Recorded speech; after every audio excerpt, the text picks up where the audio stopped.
La prédica de hoy es el tema 34. La serie es la Escuela de la Santidad de Cristo.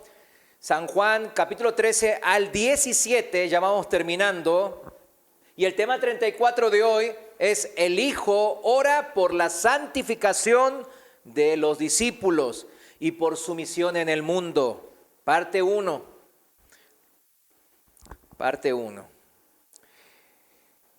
Vamos a San Juan capítulo 17, versículo 14 entonces. Vayamos a la palabra de Dios para que nos instruya en el día de hoy. San Juan capítulo 17, versículo 14, en la Reina Valera. Sígame en la pantalla. Y dice así la palabra de Dios: yo les he dado tu palabra, dice Jesús al Padre, y el mundo los aborreció porque no son del mundo, como tampoco yo soy del mundo. Yo ruego que los quites del mundo, no ruego que los quites del mundo, sino que los guardes del mal. No son del mundo, como tampoco yo soy del mundo. Santifícalos en tu verdad. Tu palabra es verdad. Como tú me enviaste al mundo, así yo los he enviado al mundo. Y por ellos yo me santifico a mí mismo, para que también ellos sean santificados en la verdad. Mas no ruego solamente por estos, sino también por los que han de creer en mí por la palabra de ellos, para que todos sean uno, como tú, oh Padre, en mí y yo en ti, que también ellos sean uno en nosotros, para que el mundo crea que tú me enviaste. La gloria que me diste, yo les he dado, para que sean uno, así como nosotros somos uno.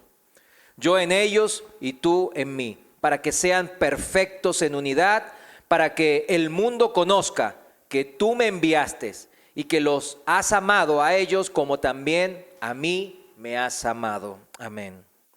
Qué hermosa oración, ¿verdad? No cabe duda de que esta oración nos debe de dar muchos ánimos, muchas fuerzas.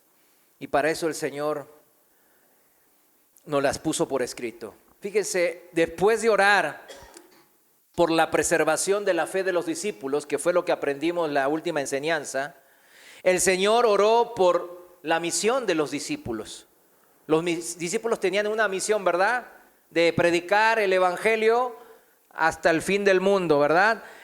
A consecuencia de esta misión, muchos más podrían venir a esa fe en Cristo. El mundo tendría que reconocer que Dios los había enviado. Podemos entonces así, en esta oración, distribuir de la siguiente manera el contenido de esta oración del Señor. Lo voy a dividir en dos. El hermano lo va a pasar aquí en pantalla para que pues, se le quede más grabado y lo puedan anotar después, lo mandamos al chat. En esta oración del Señor vamos a dividirlo en A y B. Capítulo 17, versículos 14 al 19 es el A, la misión de los discípulos en el mundo. Dice en el versículo 18: como tú me enviaste a mí, así yo los he enviado al mundo. Yo varias veces les he dicho que nosotros tenemos una misión de continuar el ministerio ¿de quién? De Cristo Jesús. Es un gran privilegio. Es un gran privilegio que la verdad a veces no me entra en mi cabeza. Decir que yo pueda continuar el ministerio del Señor. Es algo increíble.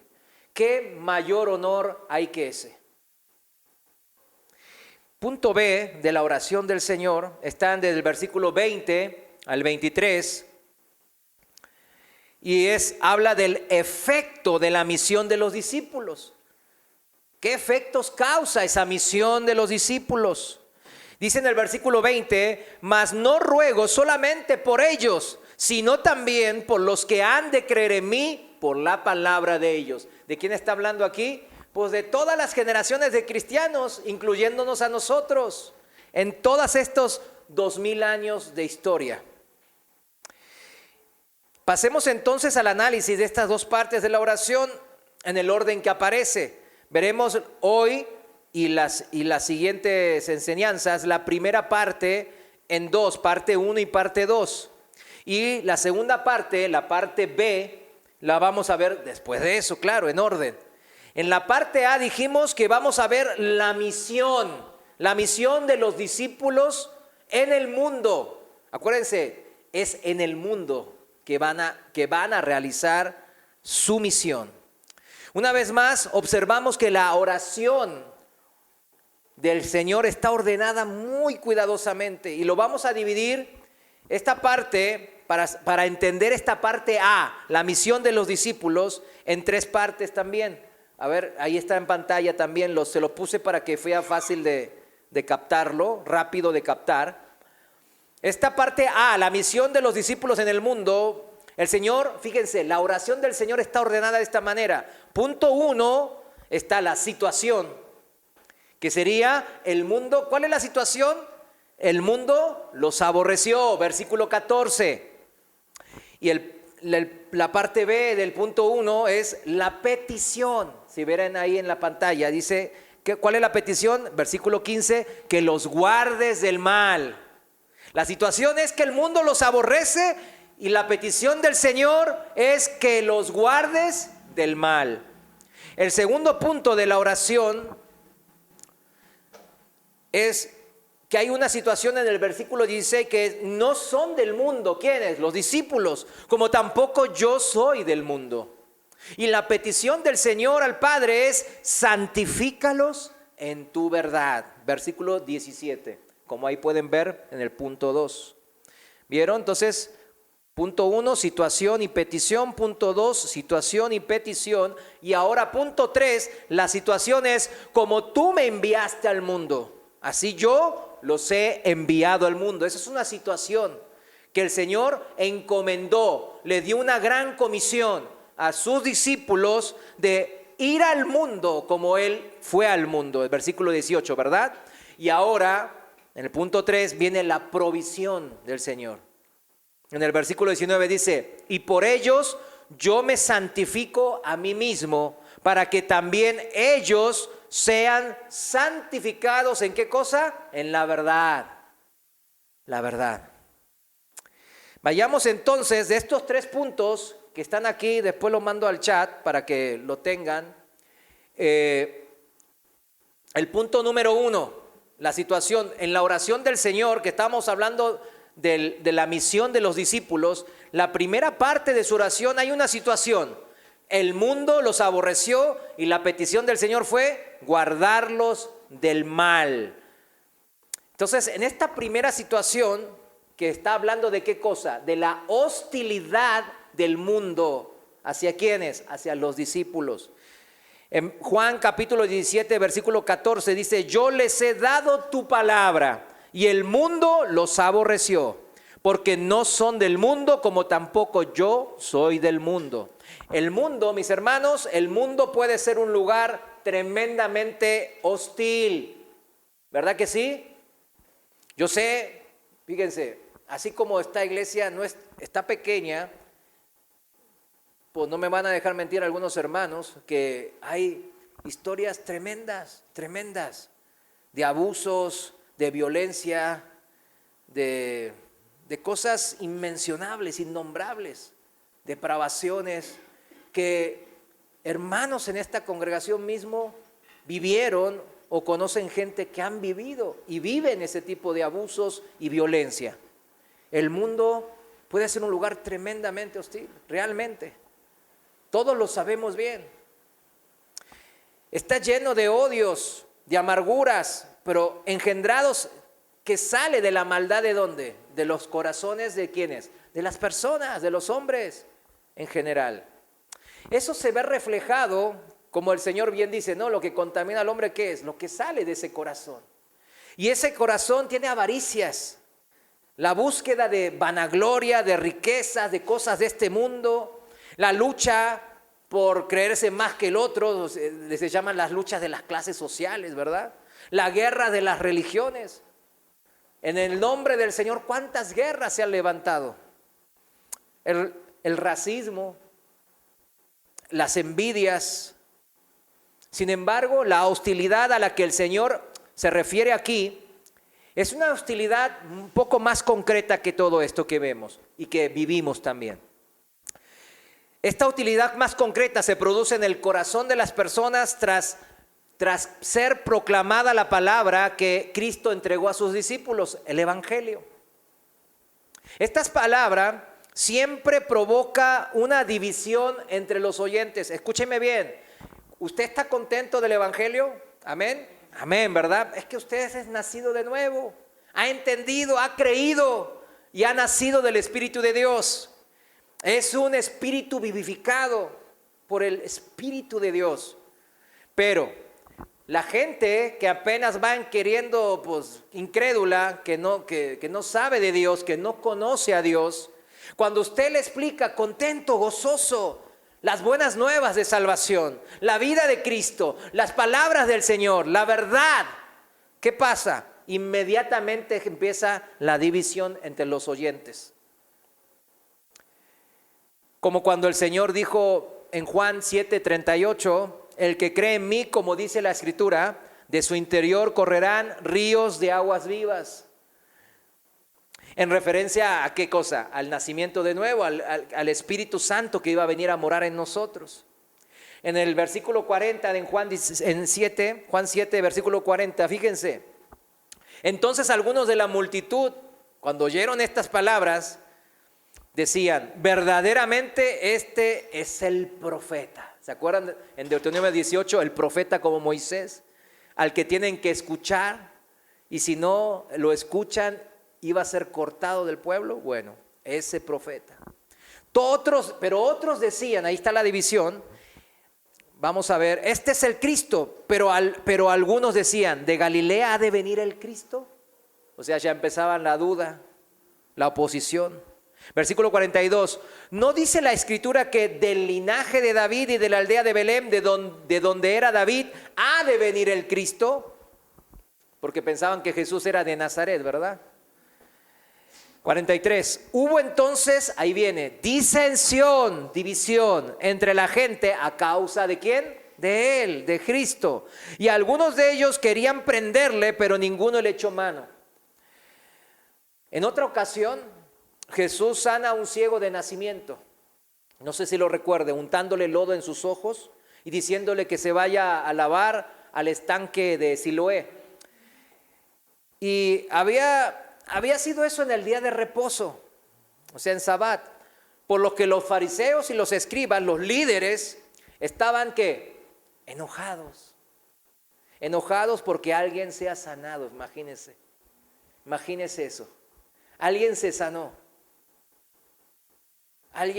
hubo un milagro tremendo entre ellos, y en vez de estar feliz por el hermano, por la persona, estaban enojados porque fue en el día de reposo. Ese es el corazón del hombre. Juan 9:16, en la Reina Valera, dice así. Entonces, Juan 9:16, entonces algunos de los fariseos decían, ese hombre, señalando a Jesús, no procede de Dios, porque no guarda el día de reposo. Otros decían, ¿cómo puede un hombre pecador hacer estas señales? Y había disensión entre ellos. ¿Qué había? División. Había división. Porque un pecador no puede hacer señales, obras buenas que sean milagros, porque todo ese poder viene de Dios. El poder del diablo es un poder engañador, un poder que obra para mal. Pero cuando hay un poder milagroso que sana, restaura y da esperanza, da vida, eso sale de Dios y no puede ser en contra de Dios eso. Eso lo sabían todos los pueblos, no había que ser un erudito de Dios. En otra ocasión, cuando el Señor nos dice que Él es el buen pastor, ¿recuerdan? Yo soy el buen pastor, bueno, que pone su vida por sus ovejas. Vayamos a Juan 10, versículo 18. Y Él sigue explicando qué es esto de ser el buen pastor que da su vida por sus ovejas. En Juan 10, 18 dice, nadie me la quita, sino que yo de mí mismo la pongo. Tengo poder para ponerla y tengo poder para volverla a tomar. Este mandamiento recibí de mi Padre. Volvió a haber disensión. Fíjense, todo lo que Jesús decía, había disensión entre los judíos por estas palabras, dícele. Muchos de ellos decían, demonio tiene y está fuera de sí. ¿Por qué le oís? Decían otros, estas palabras no son de endemoniado. ¿Puede acaso el demonio abrir los ojos de los ciegos? O sea, es imposible. El demonio no hace buenas obras. Y así otros, muchos ejemplos, con el mismo Señor, ¿verdad? Pero también con los apóstoles que después se levantaron como apóstoles, los discípulos principales, y ellos mismos hicieron en el mismo ministerio que Jesús les delegó, en esta misma misión que les delegó al mundo, en el mundo, perdón, ellos hicieron estos mismos milagros, como Él dice, y aún más y mayores harán, dijo. La proclamación de las palabras de Cristo al mundo, a la gente en general, provocaba y provoca todavía, ¿qué cosa? División entre los que oyen. Por eso, ¿cuántas veces se habrá llevado usted ese desánimo, verdad? De que usted está bien contento. Ay, esto y lo otro, y el evangelio, y la palabra de Dios, y esto, y de allá que hay división, incredulidad, menosprecio, ¿verdad? Esto pone al descubierto, ¿qué cosa? El pecado del mundo, la incredulidad del mundo.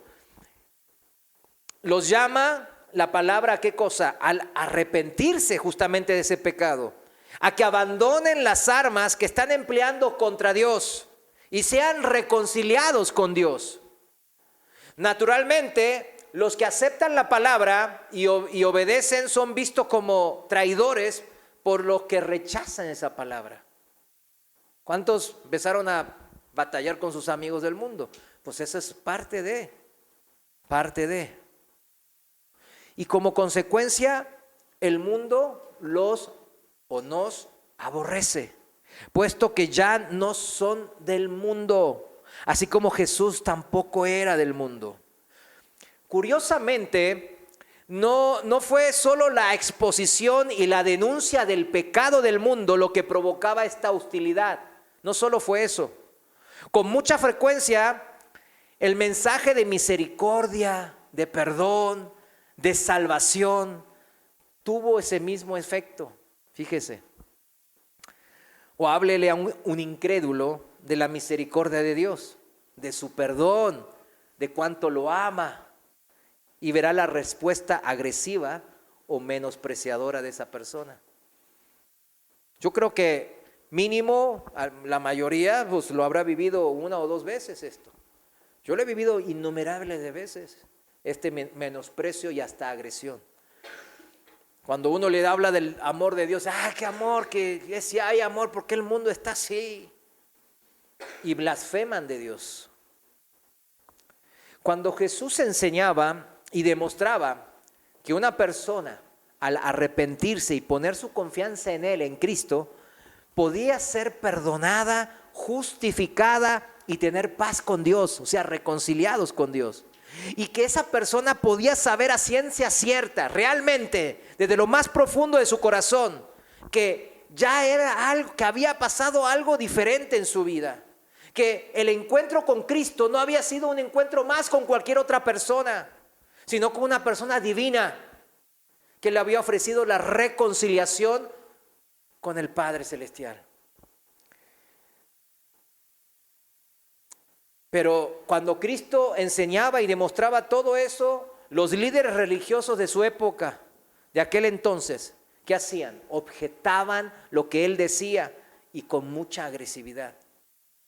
Recordemos la agresividad de ellos en algunos pasajes, como cuando Jesús sanó al paralítico, que bajaron ahí desde el techo, eran sus amigos, poniéndolo delante del Señor. En Lucas 5:20 está esa historia. En Lucas 5:20, seguimos en la Reina Valera, dice así: al ver él, Cristo, la fe de ellos. ¿La fe de quién? De los amigos que bajaron a su amigo paralítico ahí enfrente de Jesús. Le dijo: hombre, tus pecados te son perdonados. Entonces los escribas y los fariseos comenzaron a cavilar diciendo: ¿quién es este que habla blasfemias? ¿Quién puede perdonar pecados sino solo Dios? Jesús entonces, conociendo los pensamientos de ellos, respondiendo, les dijo: ¿qué caviláis en vuestros corazones? ¿Qué es más fácil decir? ¿Tus pecados te son perdonados? O decir, levántate y anda. Está diciendo que el que hace buenas obras, milagros, para bien, pues está respaldado por el poder de Dios. Pues para que sepáis que el Hijo del Hombre tiene potestad en la tierra para perdonar pecados, dijo al paralítico: a ti te digo, levántate, toma tu lecho y vete a tu casa. Al instante, levantándose en presencia de ellos y tomando el lecho que estaba acostado, se fue a su casa glorificando a Dios. Imagínese la alegría de este paralítico. Imagínese las lágrimas, el gozo, los gritos de júbilo con él y sus amigos ahí todos abrazados, saltando de alegría. Y los fariseos con cara así de pocos amigos, ¿verdad? Con cara de, ya sabe, ¿no? De no mucha alegría, pensando, ¿y por qué no analizan mejor? ¿Por qué Jesús decía que era Dios? Si Él decía que decía la verdad, y cuando le preguntaban, Él decía que era el Hijo de Dios, no lo negaba.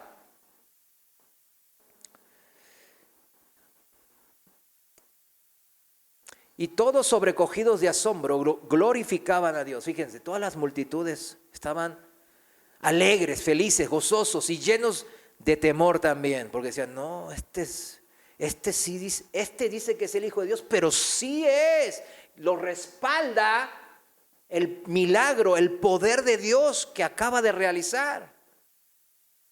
Viene con garantía. Hoy hemos visto maravillas, pero los fariseos, ¿cómo estaban? No, indignados, enojados. Había agresividad. Él les mostraba la alegría y después hacía el milagro, todos alegres, felices. Hay sanidad, hay nueva vida, hay esperanza. Y ellos seguían en lo suyo, los líderes religiosos, su agresividad. Otro ejemplo rápido, y cuando Jesús ¿recuerdan cuando fue invitado a la casa de Simón el fariseo a comer? No, Simón el fariseo le suplicaba porque era el gran maestro, ¿no?, de moda de esa época Jesús. Entonces, no, ven a mi casa, ¿verdad? Tenía una agenda, ¿no? Como todos los religiosos, tienen agendas. No es de corazón, siempre tienen agendas. Lo hago por mi conveniencia, porque quizás tenga una palanca y con un contacto o me convenga a futuro, ¿verdad? Tienen todos esos rollos aquí como en el mundo, ¿verdad? El mundo es así, ¿sí o no? El mundo es así. Y Simón quería invitar a Jesús, no con buenas intenciones, porque cuando Jesús entró se notaba el odio, porque ni le lavó los pies, ni hizo nada, ni le dio un beso, nada, como se debe a un gran maestro. O sea, ahí se dejó ver su corazón, ¿verdad? Y dice Lucas 7:37, Lucas 7:37. Entonces una mujer de la ciudad que era pecadora, no sé qué pecado sea, pero al parecer eran pecados conocidos a la vista del público, ¿verdad? Al saber que Jesús estaba a la mesa en casa del fariseo, de Simón, trajo un frasco de alabastro con perfume, uno bien caro, ¿no? Y estando detrás de él a sus pies, llorando, comenzó a regar con lágrimas sus pies y los enjuagaba con sus cabellos. Y besaba sus pies y los ungía con el perfume. Cuando vio esto, el fariseo que le había convidado dijo para sí: si fuera profeta, conocería quién y qué clase de mujer es la que le toca y es pecadora, ¿verdad? ¿Qué tiene el religioso siempre en su corazón? Odio, envidia, frustración, amargura, ánimos de superioridad, de soberbia.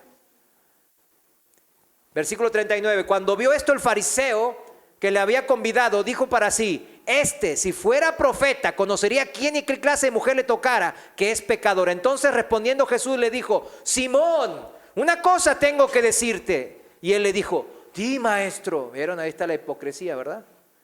¿Vieron cómo lo que lleva adentro, cómo son los religiosos? Son hipócritas, doble cara. Sí, di, maestro, di, rabí. Un acreedor tiene dos deudores. El uno le debía 500 denarios y el otro 50. No teniendo ellos con qué pagar, perdonó a ambos. Di pues, ¿cuál de ellos le amará más? Respondiendo Simón dijo, pienso que aquel a quien perdonó más. Y él le dijo, rectamente has juzgado. Y vuelto a la mujer, dijo a Simón, ¿ves esta mujer? Entré en tu casa y no me diste agua para mis pies, mas esta me ha regado mis pies con lágrimas y los ha enjugado con sus cabellos. No me diste beso, mas esta, desde que entré, no ha cesado de besar mis pies. No ungiste mi cabeza con aceite, mas esta ha ungido con perfume mis pies.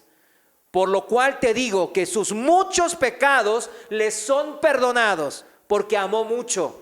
¿Por qué le fueron perdonados? Porque amó mucho. Recuerden bien, no porque hizo un acto de religiosidad, un sacrificio, ¿verdad? Ay, qué caro era el perfume, ¿verdad? O qué vergüenza pasó enfrente de la gente. No. ¿Por qué dijo? La causa fue porque amó mucho.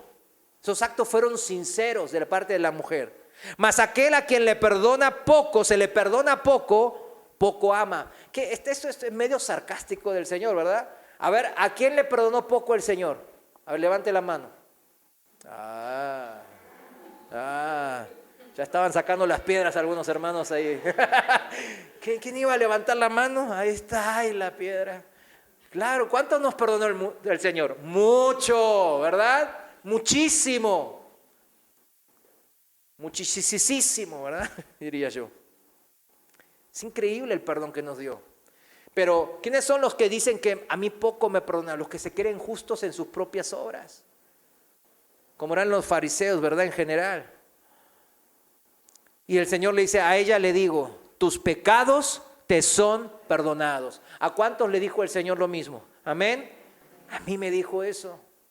A mí me perdonó los pecados y puedo estar aquí. Y los que estaban juntamente sentados a la mesa comenzaron a decir entre sí, porque eran todos fariseos, escribas, ¿verdad? ¿Quién es este que también perdona pecados? Pues ya se lo preguntaron 1000 veces. Y él los dice, ¿cuántas veces les he dicho que pues ya se los dije? Yo soy el Mesías, el Hijo de Dios. Pero siempre seguían porque no le creían. Ahí está el tema, la incredulidad mata, mis hermanos. Versículo 50, pero él le dijo a la mujer ¿qué le dijo? Tu fe te ha salvado, ve en paz. Fe y amor vienen de la mano, mis hermanos. ¿Se dan cuenta cómo este versículo nos los dice bien claro? Ella fue perdonada porque amó mucho, pero amó mucho porque ella tuvo fe en las palabras de Cristo, de Jesús, que Él era el Cristo, el Mesías, el Hijo del Dios viviente. Y ella lo sabía y por eso pudo irse con gozo y paz, con todos sus pecados perdonados. Qué hermoso, ¿verdad? Cuando uno se humilla ante el Señor. Tanto con Jesús como los apóstoles, todos así fueron de agresivos. Los líderes religiosos no les importaba la salvación de las personas. No era importante que ellos les vaya bien, que sean sanados de sus enfermedades, que tengan gozo, paz, que les vaya bien. No les interesaba. ¿Qué les interesaba? Que Jesús una vez los denuncia. Pues chuparles todo lo que tenían, ¿verdad? Hasta iban a los, ¿cómo se dice? A los funerales de las viudas a ver cuánto dinero y ofrendas se les iban a quitar a ellas. Y hasta le quitaban lo recibido del marido, las tierras. Tenían su propia agenda, ¿verdad? ¿Sabe qué? Es muy fácil en la iglesia, mientras más va pasando los tiempos, el Señor va dando ojos espirituales de discernimiento, ver a hermanos que pues están en sus propias agendas. Y es triste porque uno no es que yo los veo y digo, ay, qué pecadores. Pero sí me da mucha tristeza realmente, en el fondo de mi corazón. Y oro por ellos para que el Señor les muestre lo que es en verdad, lo que esta mujer vivió hace 2000 años y lo que usted y yo vivimos cuando nos convertimos al Señor. Los fariseos y los religiosos son rápidos en juzgar primero, ¿verdad? y ver qué provecho pueden sacar a la gente. Eso es lo que hacen los religiosos. Y así muchas iglesias andan, destruyendo familias. Yo me acuerdo en una iglesia de esas viene un hermano y me dice, no, a mí me dijeron que me tenía que divorciar. Ah, ¿sí le dijo el pastor? Sí. ¿Desde cuándo nos pone a divorciar a la gente? ¿Qué dice? Lo que Dios junta, el hombre, ¿no qué? Que no lo separe. Pero ahí andaba y me dice, ¿y qué hizo? No, pues el pastor me dijo, yo me divorcié, pero ahora quiero buscar a mi esposa porque yo la amo. Me decía, ¿y cuánto tiempo pasó? No, ya pasaron varios años. ¿Y por qué se esperó tanto? No, porque no sé, me dice. Yo digo, arruinan vidas, arruinan vidas. ¿Y los hijos cómo sufrieron? Ahí estaban, algunos de los hijos ya eran grandes. Y con cara de sufridos, ¿verdad? Sufrieron mucho por todo eso. Fíjense, el principal problema de estos líderes era que no querían escuchar al Señor. El Señor les decía quién era. El Señor les decía que Él era la verdad, el camino, la vida. Les decía que era el Mesías, todo. Pero no, ellos seguían sus innumerables reglas de hombres, ¿verdad? Y su postura de autosuficiente, de soberbia. Yo soy bueno, soy mejor que estos publicanos, que esta mujer ramera, que ese paralítico y ese ciego de nacimiento, porque pues, seguro pecado habrán de heredar. Se les hacía imposible escuchar las palabras de su propio Mesías, del ungido de Dios que vino a esta tierra para salvar a ellos mismos también, dándoles el gozo y la paz que seguramente no tenían. La seguridad de la salvación. Cuando enseñaba el Señor que como juez de toda esta, de la humanidad, ¿verdad? ¿Cuántos saben que es el juez de jueces nuestro Señor Jesús? Bueno, cuando enseñaba como juez que Él podía dar Él vida eterna y ahora y aquí al que Él quisiera, ¿verdad? Que Él creyera en Él, ¿verdad? De modo que podía estar absolutamente seguro los que han creído en Cristo Jesús que nunca serían condenados, porque el mismo juez de jueces les estaba diciendo que no habría condenación si ustedes creen en mí. Pero los judíos, ¿qué querían hacer? Matarlo cuando él decía estas cosas. O sea, nosotros a veces tenemos que entender cómo es la mecánica del funcionamiento del religioso. Porque muchos religiosos se han asentado en las iglesias y piensan que son salvos. Nosotros debemos despertarlos para que no vayan pensando que son salvos a camino de perdición eterna. Porque Cristo amaba a estos fariseos y escribas, los amaba, los amaba. En Juan 5, versículo 18 al 24, ahí está toda esta historia en donde Jesús una vez más les dice a los líderes religiosos todo esto que acabamos de mencionar. En Juan 5:22, en la Reina Valera, dice, porque el Padre a nadie juzga, sino que todo el juicio dio ¿a quién? Al Hijo. El Hijo iba a ser el juez de jueces, para que todos honren al Hijo como honran al Padre. El que no honra al Hijo, no honra al Padre que le envió. Lo dijo bien claro en frente de los judíos. ¿Lo dijo o no lo dijo? Aquí está, lo dijo. Ellos conocían al Padre desde milenios, pero él estaba diciendo, así como honran al Padre, me tienen que honrar a mí. Moisés escribió de mí. Lo que ustedes ahí dicen, que es palabra de Dios, habla de mí, decía el Señor. De cierto os digo, el que oye mi palabra y cree al que me envió, tiene vida eterna. Punto. Y no vendrá a condenación, mas ha pasado de muerte a vida. ¿Cuántos hemos pasado de muerte a vida? Amén. Vamos a darle un fuerte aplauso al Señor, ¿verdad? Gloria a Dios. De cierto os digo, viene la hora y ahora es cuando los muertos oirán la voz del Hijo de Dios y los que la oyeren vivirán. Muchos piensan que en la resurrección de los muertos, en el arrebatamiento, se van a ir. Pero qué sorpresa les espera, ¿verdad? Que no se van a ir. Y es triste, es realmente triste. Siempre que me lo pongo en oración esto, me entristece mucho. Que va a haber muchos así.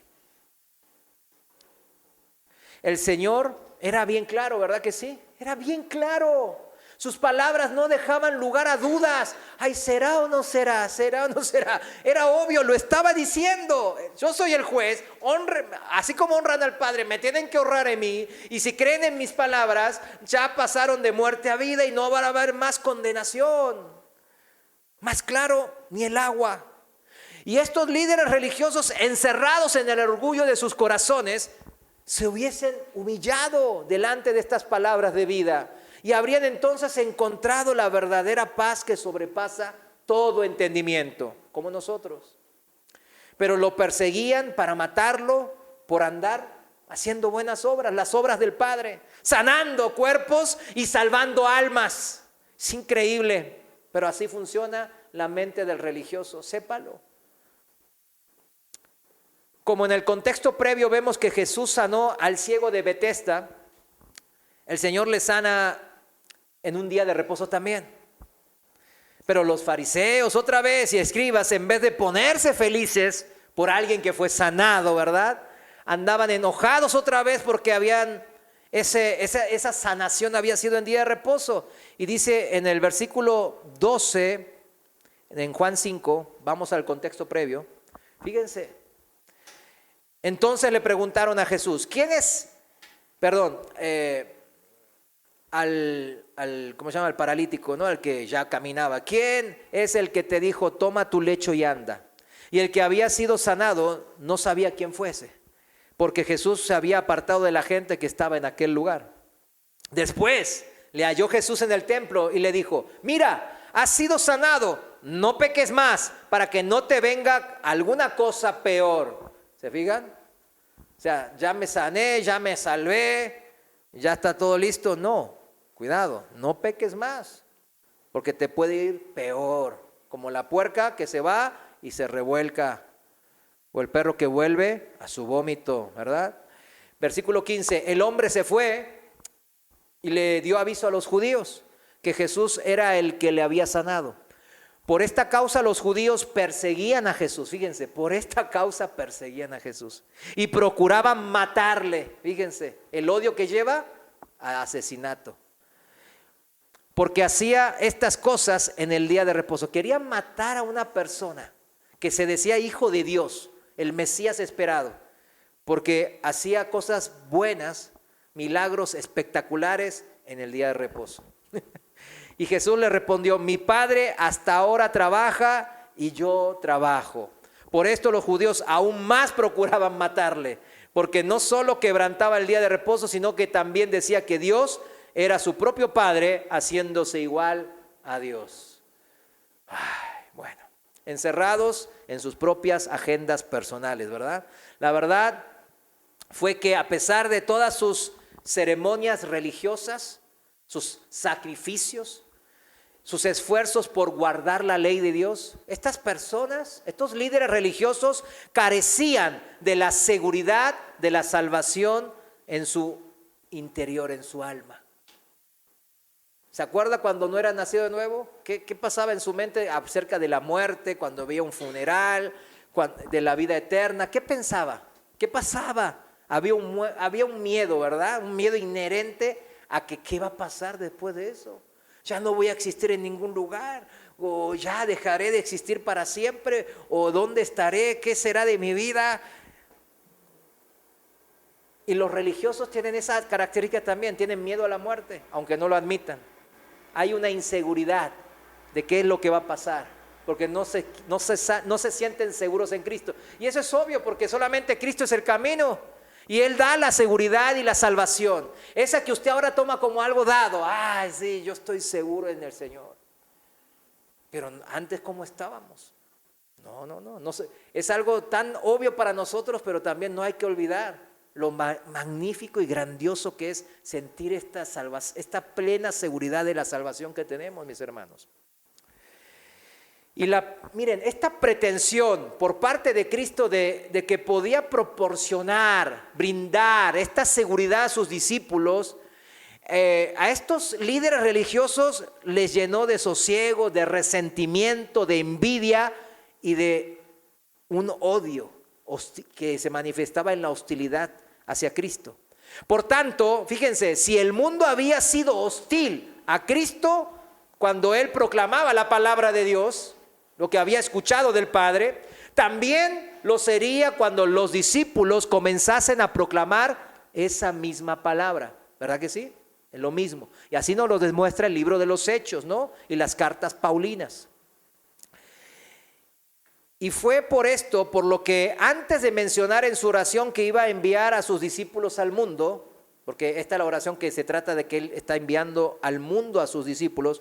Antes de eso, nuestro Señor oró, como vimos en la enseñanza pasada, por la preservación de la fe. Porque uno no puede hacer la obra de Dios sin fe, ¿verdad? Ando batallando con mi fe, mejor no sirva. Por eso, para servir al Señor hay que tener una fe más cimentada, más madura, más fuerte. Y este fue el motivo por el que permitió a los discípulos oír la petición que hizo al Padre, de que éste le guardase. Puesto que al oír estas palabras, los discípulos que pues tendrían gozo y confianza. Oír, ¿qué significa aquí? Escuchar con fe. ¿Está bien? No es solamente oír, ¿verdad? Sino es el oír con fe. Y fe es permanecer confiando en esas palabras oídas. Al oír las palabras de Cristo con fe, tendrían la seguridad absoluta que el Padre no permitiría que ninguno de ellos se perdiese, porque así estaba Él orando y haciendo que los discípulos escucharan. No es casual, quería sembrar más confianza, no solo a los discípulos, porque ahora está escrito, y entonces a todos nosotros.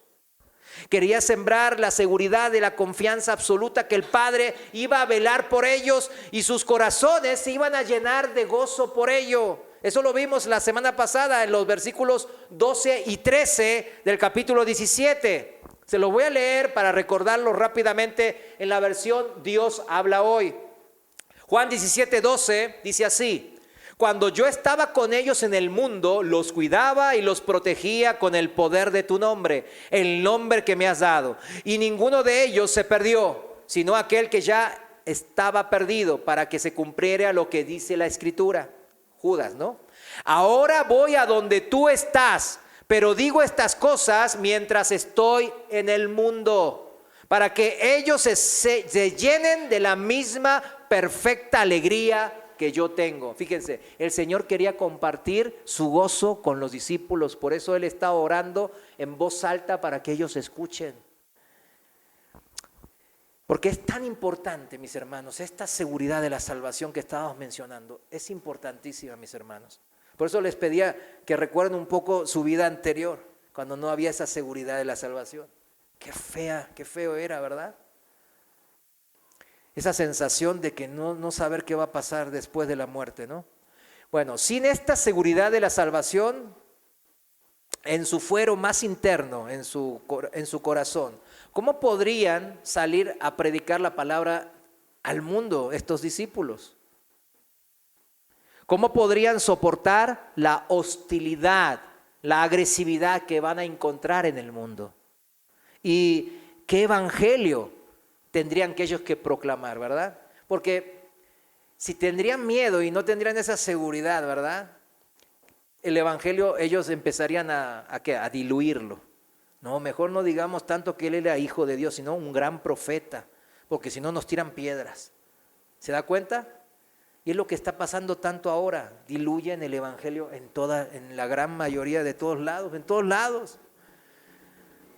Ya le digo a algunos hermanos que siempre me envían esos videos y yo, no me envíen más eso. Sufro viendo esos tipos de videos, sufro, porque están comercializando, ¿verdad? Están diluyendo totalmente el evangelio del Señor.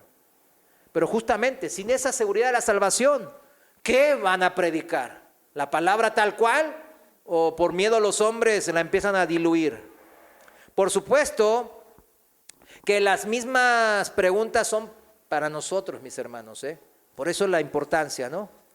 Recordemos, el primer punto de la misión de los discípulos. La situación era lo que estamos viendo, el mundo los aborreció, versículo 14. Y la petición en oración del Señor, ¿qué fue? Versículo 15, que los guardes, el Padre que los guarde del mal. Entonces en la primera petición, versículo 15, no ruego que los quites del mundo. La petición fue que, sino que los guardes del mal, al Padre. Al mismo tiempo, sin embargo, el Señor era consciente de qué cosa, de todo este mundo maligno. Todo este mundo era malo, depravado, violento, porque el corazón de los hombres así lo era, ¿verdad? Como los religiosos. Pero también era consciente el Señor Jesús del maligno. ¿Quién es el maligno? El príncipe de este mundo. Recuérdenlo bien por ese apodo que le dice la palabra mismo. ¿El príncipe de qué mundo? De este mundo. Por eso el que se quiera hacer grande en este mundo, es muy difícil no recibir influencia de este príncipe de este mundo, porque él es el que gobierna este mundo. El príncipe de este mundo, la Biblia lo llama en Juan 14:30, para el que quiera anotar. Y también el apóstol Pablo en 2 Corintios 4:4 le llama Dios, con D chica, Dios de este mundo. O sea, lo mismo, príncipe de este mundo, Dios de este mundo, el que manda en este mundo. No solo se opondría este maligno, el diablo, a ellos mediante la persecución, sino que intentaría seducirlos. Fíjense, una cosa es apoyando a quienes, a los líderes religiosos. Cuando crucificaron a Jesús, el diablo estaba ahí metido, estaba contento, ¿verdad? Estaba apoyando, influenciando y dándole ideas, seguro, más específicas a los líderes que estaban en hostilidad contra el Señor. Pero también el diablo tiene otra metodología, que es seducirlos. ¿Con qué cosa? Con la mundanalidad, con el compromiso con las cosas de este mundo, con el vicio del pecado, con el amor al mundo, mis hermanos, como dice el apóstol Juan en su primera epístola. No amen al mundo ni las cosas que hay en este mundo, ¿verdad? Porque en esa gente el amor del Padre no mora, no mora.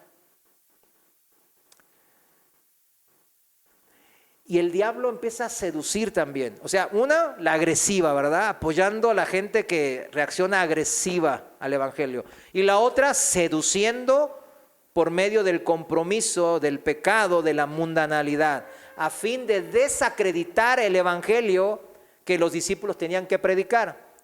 Esto era muy grave, mis hermanos. No obstante, a nuestro Señor no le asustaba esto, claro. No tenía ninguna intención de orar para que Dios los sacase del mundo a los discípulos a fin de evitar estos ataques del enemigo. No, ay, pobre mis polluelos, mis ovejitas, los aparto del mundo, me los llevo. Si no, ni hubiésemos nacido nosotros, ¿verdad que no? Pues sí, ya, pues de una vez voy, vengo, ya me llevo a todos en la primera generación y nosotros ni hubiésemos nacido. Pero aquí estamos, ¿verdad? 2000 años después, porque el Señor tiene paciencia y misericordia. Y se mantuvo firme en su convencimiento de que el Padre guardaría a los discípulos de los ataques del maligno, tantos de hostilidad como de seducción. Y fue con este fin que Él oró, el Señor, así oró. Los cristianos no podemos permitirnos el tomar a la ligera a Satanás. Lo ato, ¿verdad? Ya eso, gracias a Dios ya empezó a bajar esa moda, ¿verdad? Pero había gente, lo ato en el nombre de Jesús. Pues, ¿qué vas a atar? Ahí anda suelto, hombre. No podemos tomarnos a la ligera a Lucifer. Eres un ángel de los líderes poderosos. Y muchos se lo toman demasiado a la ligera, ¿verdad? Y dejan y lo sueltan en palabras, ¿verdad? Ay, que se me aparece y yo pues le agarro y le doy, y le tiro agua bendita. Y hasta en pensamientos, ¿verdad? Ay, pues yo pues... Todos aquellos que trabajen activamente para la obra de Dios, para difundir la palabra de Dios, deben de esperar, ¿qué cosa? Ser blancos ¿de qué? de los ataques de ¿quién? Del maligno. No es casual. No es casual. Ay, ¿por qué no le pasa al otro vecino y yo soy cristiano y me pasa a mí esto malo? Ah, ¿por qué será? Bueno, hoy, si no lo sabía, hoy se acaba de enterar. El maligno está en contra de usted, porque usted es hijo de Dios. En usted ve a un gran poderoso morando en usted, un Dios poderoso, ¿verdad? Por eso sabe a quién atacar. Es muy fácil, porque Él es espíritu y ve espíritus también. Cuando uno se puede decir muy cristiano, pero si pues, el Espíritu de Dios no mora en él, pues el maligno va a decir, oh, estos son de mis mejores aliados, ¿verdad? Porque van a las iglesias y generan disensión, generan trabajo, pesadumbres, peleas, disensiones, ¿verdad? Efesios 6:12, mis hermanos. En Efesios 6:12, en palabra de Dios para todos, lo voy a leer. Dice bien claro la palabra de Dios de esta manera. Nuestra lucha no es contra seres humanos, sino contra gobernantes, contra autoridades, contra poderes de este mundo oscuro y contra fuerzas espirituales malignas del cielo. Acuérdense, esto es algo importante. El vecino que esto y lo otro, que lo ataca, que lo calumnia y la persona, su enemigo que lo odia, su labor no es atacarlo a esa persona, sino es contra lo que está detrás de esa persona, ¿verdad? Los poderes malignos espirituales. Sin embargo, nosotros no salimos a luchar solos y sin armas. Eso es lo importante de todo esto, ¿no? El Padre mismo, dijimos en la oración, como dice el Señor, que el Padre nos proteja, ¿no? Nos protege y Él nos da las armas necesarias para luchar esta guerra, ¿verdad que sí? A nosotros nos corresponde entonces mantenernos en cada momento humildemente dependientes de Cristo y aprender a usar la armadura que Él nos va a facilitar, porque hay que hacerse diestros, habilidosos en el uso de la armadura de Dios. Efesios 6:10, seguimos en palabra de Dios para todos, 6:10 y 11, dice finalmente, confíen en el gran poder del Señor para fortalecerse. Protéjanse contra los engaños del diablo con toda la armadura que les da Dios. ¿Quién nos da la armadura? Dios. Es necesario toda la armadura de Dios para poder luchar y salir victorioso en esta guerra espiritual, para poder estar firme, victorioso ante las acechanzas del diablo, como dice la Reina Valera. Acechanzas son a las artimañas del error, trucos, engaños, mentiras. Así acechan sus presas los depredadores, ¿sí lo sabe, verdad? Siempre con engaños, tratando de que la presa vaya al lugar donde lo espera el otro que lo va a emboscar. Todo el tiempo es a través de artimañas del error, para que cometamos error, para que tropecemos en el pecado y en las cosas amando las cosas de este mundo. Y ahí es cuando el diablo destruye las vidas de cristianos. Porque uno dice, no, los cristianos no pueden ser destruidos. Pero entonces, ¿para qué la armadura? Si no podemos ser destruidos. Es que no somos dioses, ese es el problema. Tenemos a Dios morando en nosotros. Pero necesitamos nosotros desarrollar la madurez para empezar a usar esa armadura de Dios. Para todo en esta vida se requiere aprender habilidades. Para lo espiritual, ¿usted cree que no? Claro que sí. Versículo 12, como decíamos, nuestra lucha no es contra seres humanos, sino contra gobernantes, contra autoridades, contra poderes de este mundo oscuro y contra fuerzas espirituales malignas del cielo. Por esa razón, vístanse con toda la armadura de Dios. Así soportarán con firmeza cuando llegue el día del ataque de Satanás. Y va a llegar ese ataque una y otra vez a la vida de los cristianos. ¿Cuántos dicen amén? Amén, aunque no nos guste, es la verdad. Pero tenemos la armadura de Dios, tenemos a uno que es mayor que el que está afuera. Entonces dice con firmeza, cuando llegue el día del ataque de Satanás y después de haber luchado mucho todavía podrán resistir. Entonces manténganse firmes. Pónganse el cinturón de la verdad. O sea, la verdad siempre afirma los pantalones, la vestimenta que uno tiene, el pudor que uno tiene. Uno tiene que siempre ir por la verdad. Ay, hermano, ¿qué tengo que hacer en esta situación? Que hable la verdad. No, pero si es la verdad, me voy a ver, voy a dañar a fulano de tal y hable la verdad.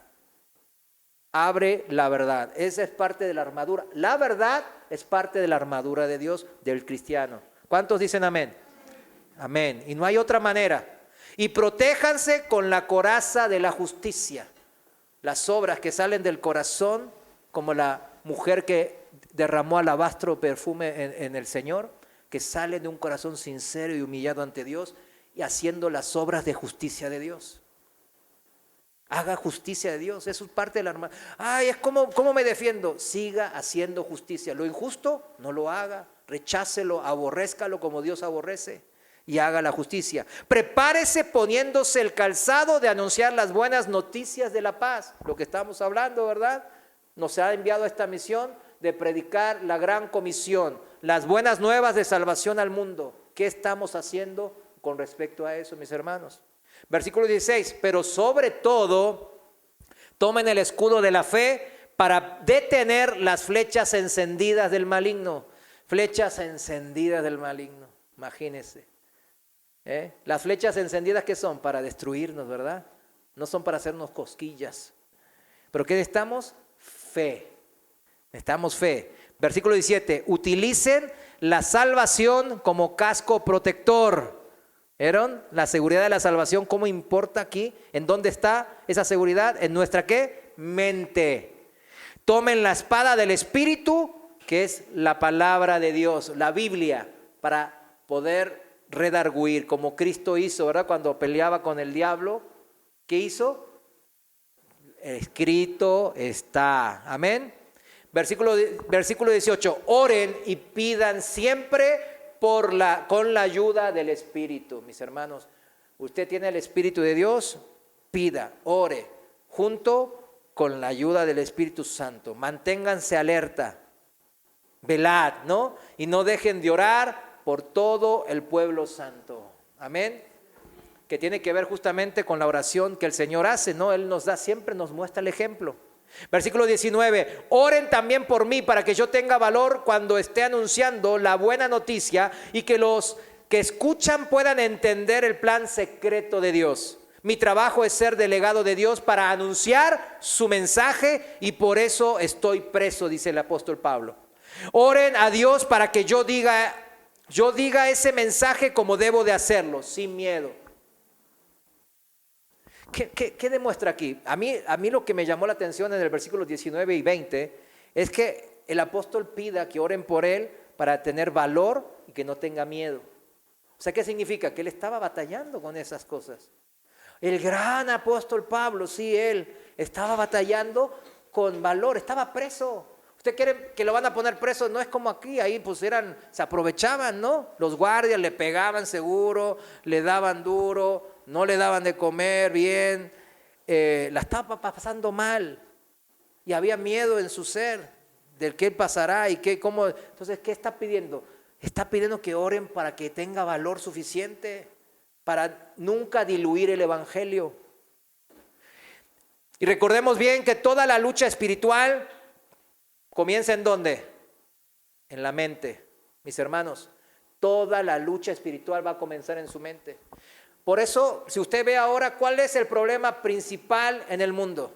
Psicológico. ¿Recuerdan? Le pusieron esa palabra, psicológica. Todos traen una enfermedad mental. ¿Se dan cuenta? Todos toman pastillas, todos tienen una fobia, todos tienen un mal de aquí en la cabeza, de no sé qué, no sé cuánto y no sé qué. Todos. Por eso el diablo mete cosas aquí en la mente. Hay que guardar nuestros pensamientos, mis hermanos. Eso es algo importante. Para ello, claro, como acabamos de leer, tenemos que tener bien puesto ¿qué cosa? El casco, el yelmo de la salvación, primeramente. Eso es lo que es nuestra primera defensa, la base. Que las palabras del Señor son verdad y si el Señor dijo que si me aferro, confío en sus palabras, el Padre me mantendrá, me ayudará. que nuestra salvación está asegurada en sus promesas. Amén. Salvación por gracia, o sea, no es porque yo hago algo, es por la gracia, por medio de la fe. Creer en verdad en las palabras ¿de quién? De Cristo.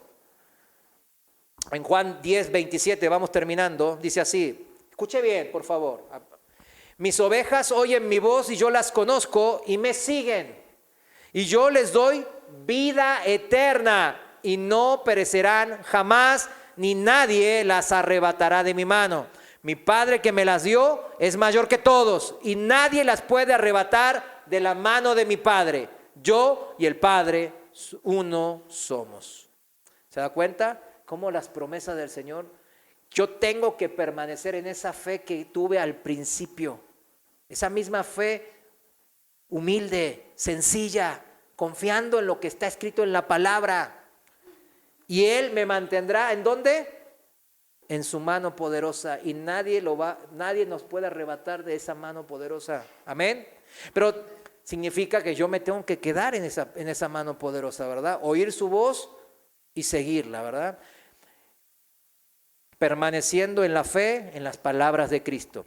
Ahí es en donde vamos a encontrar la paz y el gozo en nuestra mente. ¿En dónde dijimos que está la lucha? ¿En dónde empieza? En la mente. Porque tenemos que vivir en este mundo hostil día a día, mis hermanos. Tenemos que hacerlo. No hay de otro. Y nuestra tranquilidad en el Señor muchas veces podría ser turbada, molestada por malos pensamientos que vienen, no de nosotros, sino del enemigo. ¿Le ha pasado eso? Que de repente está así, de repente le viene un pensamiento de quizás hasta cómo lastimar al vecino que siempre me agrede, ¿verdad? Pasa eso, ¿verdad? Y yo no tenía ese pensamiento, pero el diablo ahí pone un pensamiento y yo nomás ahí me agarro, ay, sí, lo disfruto el pensamiento, ¿verdad? Ay, sí, disfruto ahí agarrándolo a golpes. Lo disfruto verlo sangrar. En serio, así de morbosos. En vez de decir, no, ese pensamiento no es mío, perdóname, Señor. Lo rechazo. ¿Y cómo dice el Señor que debemos de cuidar nuestras mentes, nuestro pensar? Vayamos a esas palabras de Dios que nos dan seguridad en ese yelmo, ¿verdad? Que nos mantienen en esa seguridad de sus promesas para permanecer libres de estos malos pensamientos que nos acechan. En la epístola a los hermanos a los de Filipo, el apóstol Pablo nos enseña en qué ocupar nuestras mentes para no estar ociosos en pensamientos. Vayamos a Filipenses, con esto termino. Filipenses 4:8. De hecho, ahí el título, como dice en la Reina Valera, en esto pensad. ¿En qué pensad? En esto.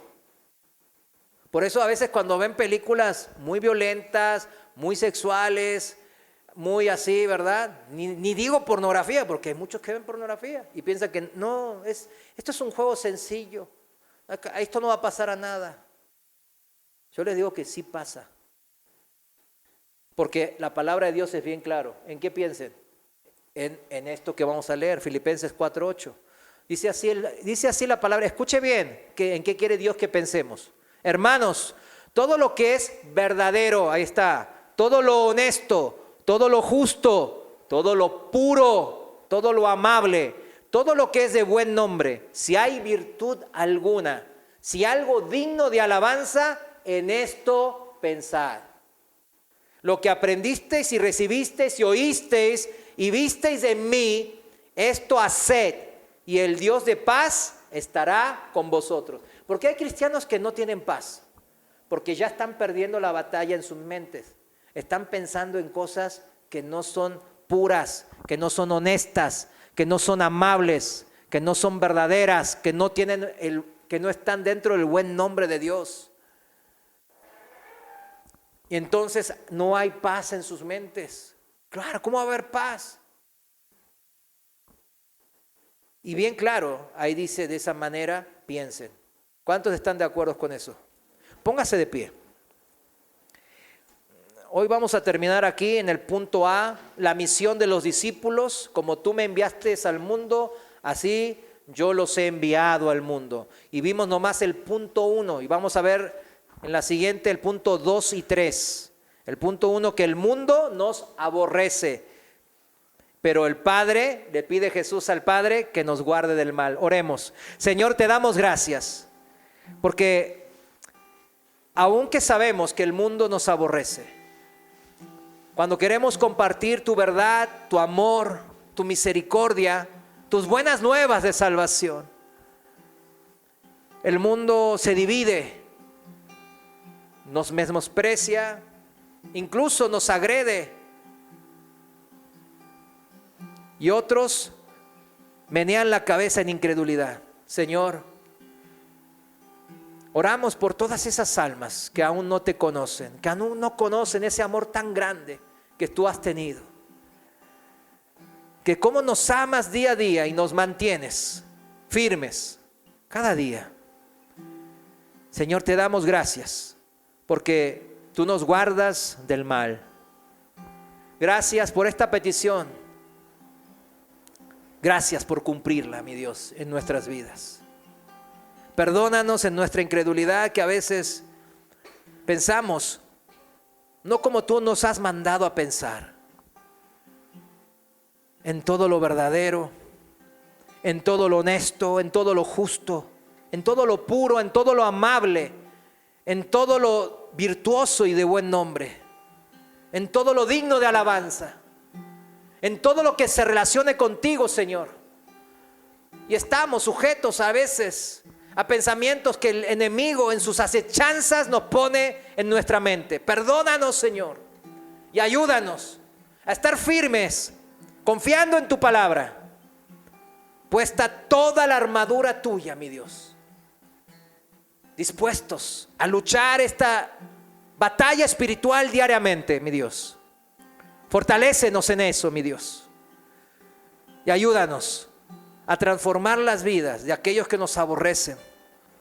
Guárdanos de todo mal. En el nombre de nuestro amado Señor Jesús. Amén. Amén. Dios les bendiga.